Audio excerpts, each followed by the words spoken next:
안녕하세요. 친정아빠 돌아가신 지 2년 만에 이혼까지 하게 된 40대 여자입니다. 아이는 초등학생, 중학생 이렇게 남매 있고요. 아이 아빠랑은 비교적 잘 협의해서 소송까진 안 가고 좋게 이혼하기로 했습니다. 원인은 시어머니 때문이지만 어쨌든 남편도 잘한 건 없어서 이렇게 갈라서게 되었어요.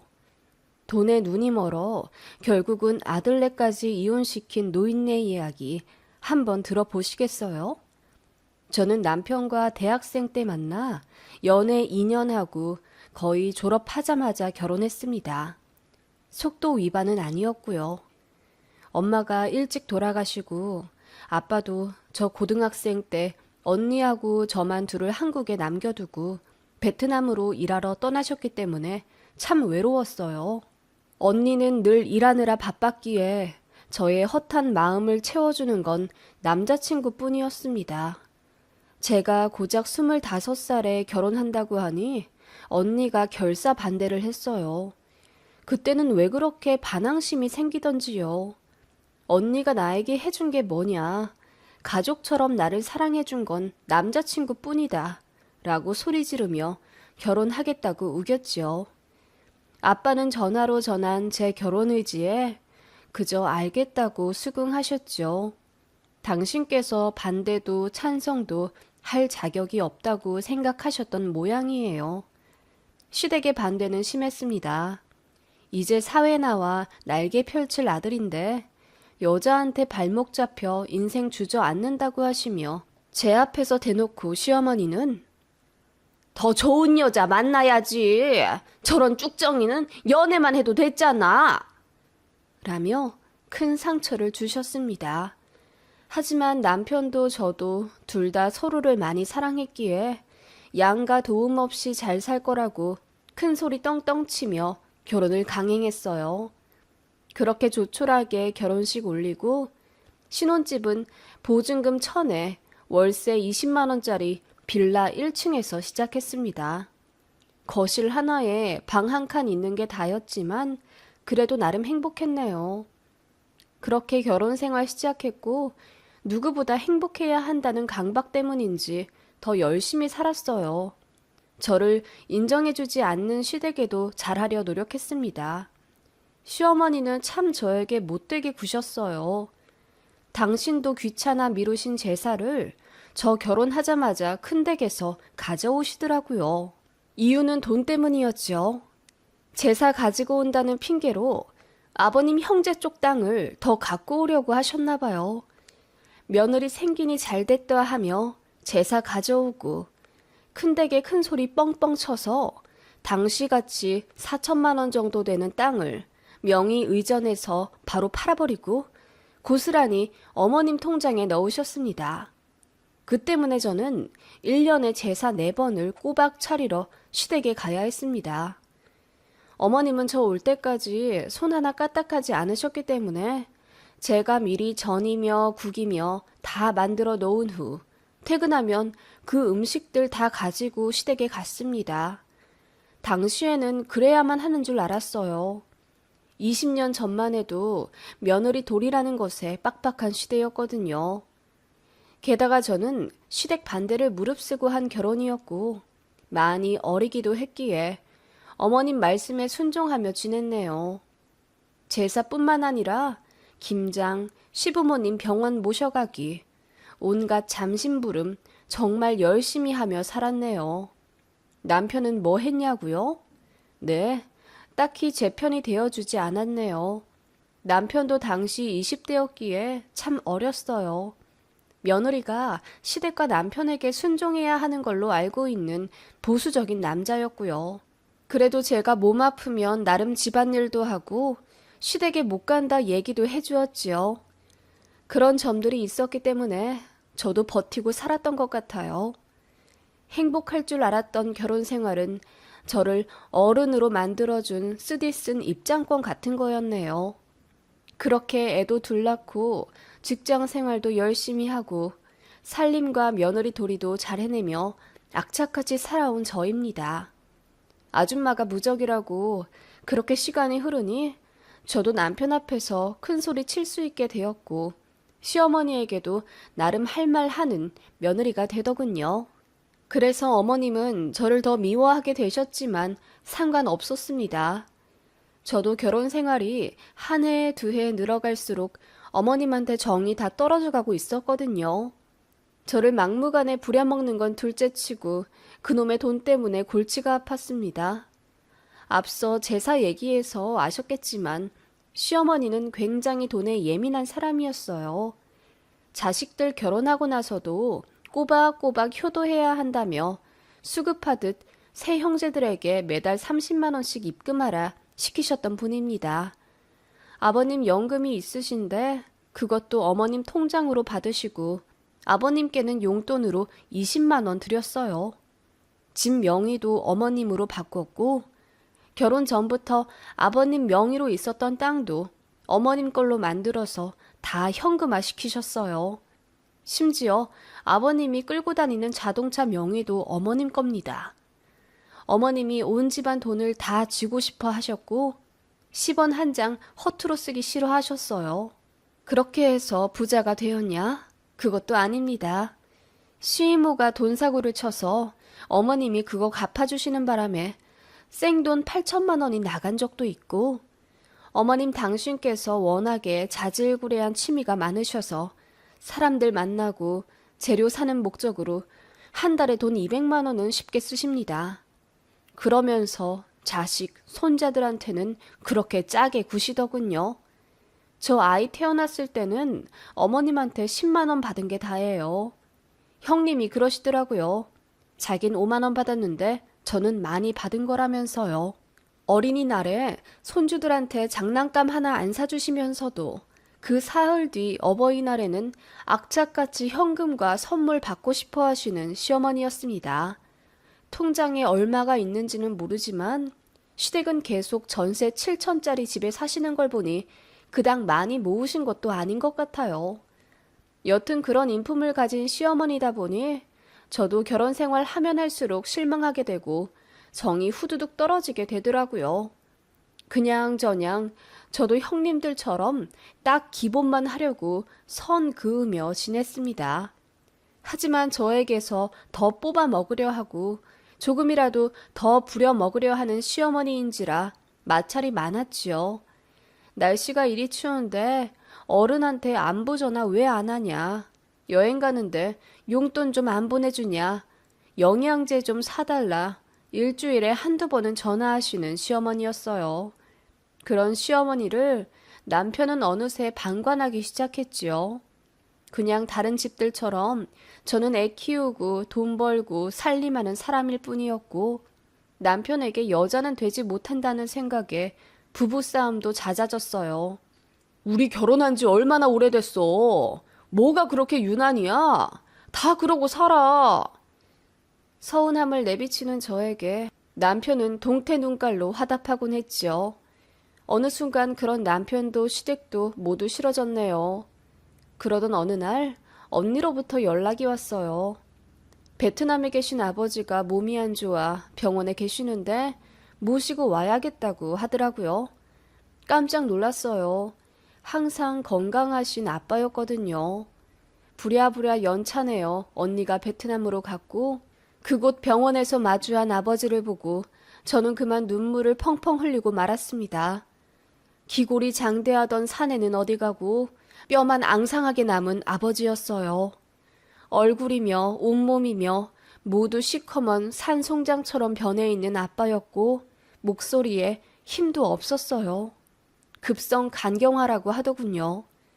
거기서도 손 쓸 방법이 없어 급하게 아빠를 한국으로 모셔왔어요. 언니네 집이 저희 집보다 더 넓고 쾌적해 일단 그곳으로 모셨고 제가 주말마다 언니네 집으로 가서 아빠를 보살폈습니다.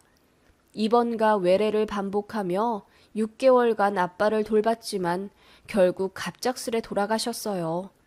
엄마도 안 계시는데 아빠마저 돌아가시니 이제 진정한 고아가 되었다는 생각에 언니 붙잡고 땅이 꺼지도록 울었네요. 아빠에게도 죄송했지만 언니에게도 미안함이 밀물처럼 몰려왔습니다. 그간 왜 언니 말을 듣지 않았을까? 내 하나뿐인 혈육인데 왜 그렇게 반항만 하려 했었던 걸까? 싶어서 후회도 막심했습니다. 그런 언니를 의지하며 아버지 장례식을 조촐하게 치렀어요. 시댁 가족들도 조문하러 와주었지요. 그날만큼은 어머님께도 감사했어요. 단정하게 까만 정장을 입고 제 언니 손을 잡으며 위로의 말을 해주는 시어머니에게 저도 고맙다고 인사했습니다. 그런데 그것도 잠시더군요. 식사를 끝내신 시어머니가 저를 부르더니 장례 비용은 어떻게 하니? 언니가 좀 살아? 그럼 언니 보고 대달라고 해. 라고 하시더군요. 제가 알아서 할게요, 어머님. 대답했지만 시모는 돈 문제만큼은 제대로 해야 한다며 아무리 간소화해도 장례식은 장례식인데 꽤 들어가지 않겠냐며 저를 닥달하셨습니다. 보아하니 조문객도 얼마 없는데 쌩 돈만 나간다. 언니가 잘 살면 언니한테 맡겨. 넌 동생이니까 뒤로 물러나도 돼. 그렇게는 못하죠. 장례 비용이 얼마가 나오든 간에 언니랑 저랑 같이 부담해야죠. 네 친정아빠 생전에 병원비도 한두 푼이 아니었잖니. 이제야 물어보는데 너 그동안 네 친정아빠한테 돈 얼마 썼니? 베트남에서 모시고 올 때도 비행기 값이며 밀린 병원비며 돈 많이 들었지? 시어머니는 뱀눈을 해서는 저를 째려보며 말씀하셨습니다. 어머님, 그럴 때 쓰려고 버는 돈인데 뭐 어때서요? 제가 전업이라 애들 아빠 월급만 축 내는 것도 아니고 어쩔 땐 그이보다 더 벌어요. 좀 쓸 수도 있죠. 애들 아빠가 그동안 어머님께 매달 드린 돈만 1,000만 원이 훌쩍 넘는데요. 그러자 어머님이 기분이 나쁘다는 듯 그야 우리는 시댁이잖니. 너는 친정이랑 연락도 잘 안 했으면서 새삼스레 뭘 그러니? 라며 짜증을 내시더군요. 대답도 않고 저도 제 일 하러 뒤돌았지요. 어머님은 저 몰래 이 사람 저 사람 붙잡고 물어보신 모양이었어요. 저희 친정아빠 생전 사시던 집 문제나 재산 같은 게 궁금하셨던 듯 합니다. 그러다가 저희 외가 쪽 친척분께서 무슨 얘기를 들으신 거죠. 제 친정아빠가 베트남에서 사업을 하셨고 그거 정리하면 얼추 10억은 되지 않겠냐 하셨답니다. 솔직히 말하면 사실이 아니었어요. 아빠는 베트남에서 쫄딱 망했고 다른 사람 집에서 하숙하며 일하셨습니다. 저희한테 사실대로 말하면 창피하셨던 건지 친척한테 사업한다고 말씀하셨더랍니다. 그게 10수년 전인데 친척들끼리 얘기가 와전되어 10억까지 늘어난 거죠. 시어머니가 그 얘기를 듣더니 엄청 놀라셨는지 저에게 한달음에 달려와 야, 니네 친정아빠 돈 많으셨더라? 사업한 거 정리하면 10억은 된다는데 너 알고 있었어? 그러면서 어떻게 친정아빠랑 언니하고 연락도 안 하고 지냈냐? 어머님, 무슨 말씀이세요? 그런 거 아니에요. 그런 거 아니긴? 내가 다 알아왔다. 너 내가 돈 달라고 할까봐 숨기는 거냐? 어머님은 그렇게 말씀하시며 이제부터는 언니랑 잘 지내야 한다고 신신당부하시더군요. 그런데 제가 장례식 처리 때문에 잠깐 자리 비운 사이 시어머니가 언니와 이야기를 하고 있더라고요.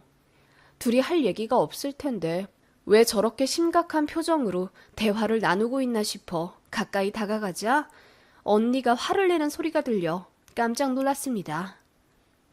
사돈 어르신, 이건 너무 하시는 거죠? 어떻게 그런 말씀을 하세요? 언니, 무슨 일이야? 왜 그러는데? 아니, 내 말은 그게 아니라 우리 며느리가 사정이 안 좋아서 그래요. 그래서 그런 부탁을 한 거니까 너무 꼬아듣지 말고. 예, 너희 시어머니가 나더러 유산을 포기하라 하신다. 뭐라고? 저는 깜짝 놀라 입을 틀어막았어요. 어머님, 그게 무슨 말씀이세요? 우리 언니한테 아빠 재산을 포기하라고 했다고요? 어머님이 왜요? 무슨 권리로요? 아니, 듣기로는 너희 언니 집이 34평에다가 형부 직업도 좋으시다면서 너는 아둥바둥 살고 있고 이렇게 재봐도 저렇게 재봐도 네가 더 딱한 현실인데 언니가 좀 봐줘야지. 이제 고아 아니냐? 서로 의좋게 지내려면 한쪽이 양보할 줄도 알아야 하는 거야. 어머님, 진짜 보자 하니까 제정신이세요? 제가 참다 못해 소리를 빽 지르자 남편까지 멀리서 듣고 놀라 한 걸음에 달려오더군요. 무슨 일이야, 여보? 왜 그래? 당신 어머님 미치신 것 같아. 제정신 아니셔. 뭐라고? 당신 무슨 말을 그렇게 해? 장인어른 돌아가셔서 문상 오신 엄마한테. 당신 입으로 한번 여쭤봐. 당신 엄마가 우리 언니한테 뭐라고 했는지. 그제야 남편이 엄마한테 무슨 일이냐며 자초지종 물었고 어머님은 갑자기 눈물을 쏟으시며 불쌍한 척 연기하시더라고요. 아니, 나는 그냥 둘이 재산 문제 때문에 싸울까봐 좋게 조율하라고 한마디 한 것뿐인데 쟤가 저렇게 오버해서 화를 낸다. 그래, 아버지마저 돌아가시고 고아됐으니 예민하게 들을만 하지. 내가 잘못한 거다. 너도 개의치 마라. 그 말에 남편이 불같이 화를 내며 어른이 한마디 할 수도 있지 않냐며 지엄마 편을 들더라고요. 그 순간 저희 언니가 손을 올려 제 남편의 뺨을 쳤습니다. 제부, 내 동생 데려가서 이런 식으로 대하고 살았어? 아니, 이게 무슨... 니네 엄마가 나보고 아빠 재산 포기하라더라. 그게 사돈으로서 장례식장에서 하실 말씀이니? 어? 그 말에 남편이 얼얼한 뺨을 붙잡고 멀뚱거리며 어머님을 바라보았고 어머님이 빨개진 얼굴로 당황하셨습니다. 당신 맞을 짓 했어. 제대로 알지도 못하고 그 상황에서 어머님 편을 들어? 내가 여간해서 화낸 적 있어? 제가 소리를 지르며 남편에게 화를 내자 어머님이 뭐 그런 것 가지고 일을 크게 만드냐면서 제 남편더러 맞은 거 고소하라고 더 크게 소리를 지르시더군요. 그래, 고소해. 나는 니네 엄마한테 정신적 피해 보상 받으련다. 그간 네 마누라로 살면서 시댁에 들인 돈이랑 내 노동만 해도 값어치가 어느 정도인지 알아? 나도 깽값 물어줄 테니 너도 나한테 다 보상해라. 알았어? 저는 고래고래 소리를 지르며 울부짖었습니다. 사람들이 모두 모여 웅성거리자 시어머니는 그제야 저에게 자기가 말실수를 했으니 넘어가 달라 빌더군요. 시어머니한테 우리 아빠 10억짜리 사업체 있는 거 아니다. 돈 하나도 없다. 라고 말하니 엄청 당황하시더군요. 그리고는 입맛을 쩝다시며 아쉬워하는 표정이 보였습니다. 그거 보니 인간같이 느껴지지도 않더군요. 저는 이혼하겠다고 했습니다. 이런 남편과 시댁 정말이지 꼴도 보기 싫었거든요. 어떻게 제 아버지 장례식장에서 이러실 수가 있습니까? 아무리 돈돈거리는 분이라지만 사돈 재산까지 탐낼 줄 그 누가 알았겠어요. 그렇게 저는 장례식 끝나고 바로 이혼하자고 남편에게 서류 내밀었고 남편은 뒤늦게 미안하다며 싹싹 빌었습니다. 어머님도 저에게 찾아와 다신 그런 실수 안 할 테니 한 번만 넘어가 달라 하시며 저를 달랬지만 전 이미 마음 뜬 지 오래입니다. 대학 졸업하자마자 결혼하고 같이 산 세월이 얼마인데 겨우 이런 일로 이혼을 한다고? 며느라, 다시 생각해봐라, 응? 그러게요. 그 세월이 얼마인데 저에게 그렇게 경솔하셨어요. 그러자 어머님은 아무 말 못하셨습니다. 제일 좋은 건 변호사 대동에 소송 거는 거지만 저는 그간의 정을 생각해 남편과 최대한 좋게 헤어지기로 결심했습니다. 아이들 문제도 있고요. 그래서 대화를 참 많이 했어요. 그래도 최악의 남자는 아닌지 제가 그간 고생한 거 알아는 주더군요. 미안해 하길래 그 미안한 마음 가득 담아 위자료로 달라고 했더니 울면서 알겠다고 하더라고요. 그래서 위자료로 지금 사는 집 받고 아이들 제가 키우기로 했습니다. 집 받는 대신 양육비는 안 받기로 했고요. 어차피 애들 성인 되려면 얼마 안 남았기 때문에 상관없었어요. 이제야 저도 다 벗어나는 기분입니다. 친정 언니와도 눈물로 회포를 모두 풀었어요. 이제 자주 왕래하며 더없이 끈끈한 우애를 다지며 살아갈 거예요. 조금 늦었지만 이렇게 새 출발하게 되었습니다. 그놈의 지겨운 시댁 탈출하니 참 행복하네요. 저 응원해 주시면 감사하겠습니다.